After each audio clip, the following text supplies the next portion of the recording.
Voilà, puis on va faire le point un peu plus précis sur la circulation avec Diane Gouffran. Alors Diane, on évoquait une centaine de kilomètres de bouchons donc en région parisienne, mais l'Île-de-France est totalement paralysée.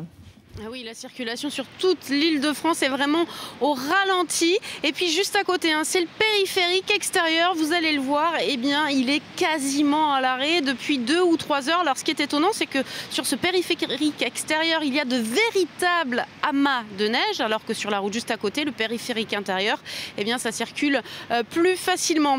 Alors plus précisément, de nombreux axes sont coupés sur l'Île-de-France. Alors écoutez bien, c'est le cas sur la N12 et la N118 dans le secteur de Vélizy vers la province, l'A86 intérieur de Créteil à Choisy et l'A4 de Charenton à Joinville sont également coupés, tout comme l'accès à la N104 et à l'A104 depuis la 4 en venant de Paris.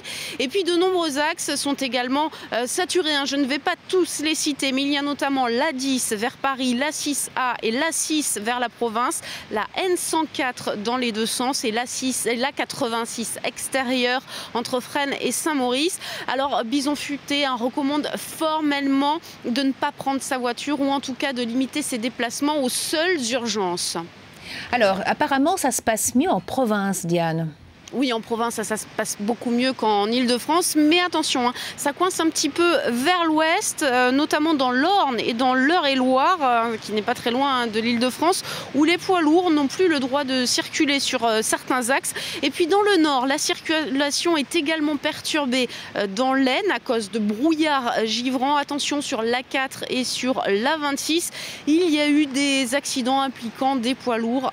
Accidents provoqués bien sûr par les mauvaises conditions météorologiques.